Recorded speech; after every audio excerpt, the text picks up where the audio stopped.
समुद्र तट पर अचानक एक डरावना बिना चेहरे वाला राक्षस रेंगता हुआ बाहर आया, लेकिन इस महिला ने जरा भी घबराहट नहीं दिखाई। उसने समय देखा, बिल्कुल सही था। फिर उसने धनुष उठाया और निशाना साधा उस लक्ष्य पर जो उसे दिखाई भी नहीं दे रहा था। जैसे ही राक्षस महिला के पास पहुंचने ही वाला था, महिला ने ट्रिगर दबाया और सटीक निशाना उसके माथे के बीचों बीच लगाया। फिर राक्षस उस चक्र में गिर पड़ा जिसे महिला ने पहले ही खींच कर बनाया था। इस महिला का नाम था मिसपे और उसकी असली पहचान थी एक ऐसी चिड़िया जो समय को रीसेट कर सकती थी। मिसपे ने एक अनाथालय खोला था जिससे बुरी ताकतों को अंदर आने से रोका जा सके। यहाँ जितने भी अनाथ बच्चे थे, सभी के पास अलग अलग अलौकिक शक्तियाँ थी। जरा देखिए इस छोटी लड़की को। आम लोग खाना मुंह से खाते हैं और उसने चिकन लेग को अपने सिर के पीछे रख लिया। सिर्फ 3 सेकंड में पूरा चिकन साफ कर दिया। मिसपे ने फिर उसके मुंह से चिकन का टुकड़ा पोंछ दिया। अगर खाने की चीजें कम पड़ जाएं, तब भी कोई चिंता नहीं। प्रकृति कन्या की शक्ति थी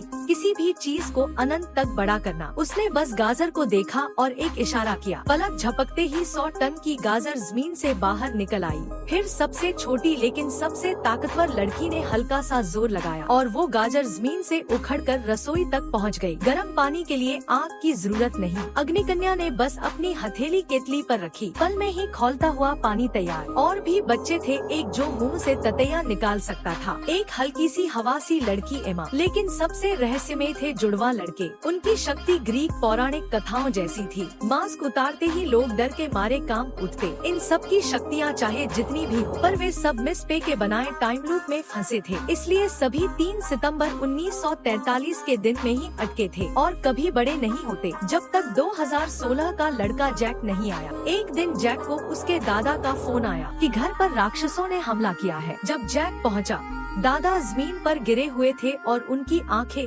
गायब थी। दादा ने मरने से पहले जैक से कहा कि वह एक द्वीप पर जाए और मिसपे से मिले, जो उसे सच बताएगी। जैक ने तस्वीरें और सुराग लेकर उस द्वीप पर गया। एक उजड़ा हुआ अनाथालय मिला, जैसे सालों से कोई वहाँ नहीं गया हो। वह कुछ समझ नहीं पाया, लेकिन तभी कुछ लोग दिखे। 2 लड़कियाँ, 2 मास्क पहने बच्चे। वह डर कर भागा पर गिर पड़ा और बेहोश हो गया। जैसे ही होश आया, उसने देखा कुछ अजीब बच्चे उसे देख रहे थे। जैक चौंका क्योंकि ये वही लोग थे जिनके बारे में दादा ने बचपन में बताया था। उन्हें फॉलो करते हुए वह उसी उजड़े हुए अनाथालय के सुंदर रूप के सामने पहुंचा। मिसपे ने दरवाजा खोला। जैक 1943 में आ गया था। वह गुफा असल में टाइम लूप का प्रवेश द्वार था। मिसपे ने जैक को तुरंत पहचान लिया। वह उसके दादा जैसा दिखता था। अनाथालय में सभी बच्चों की शक्तियाँ उसे दिखाई। रात को मिसपे सभी को बाहर ले आई।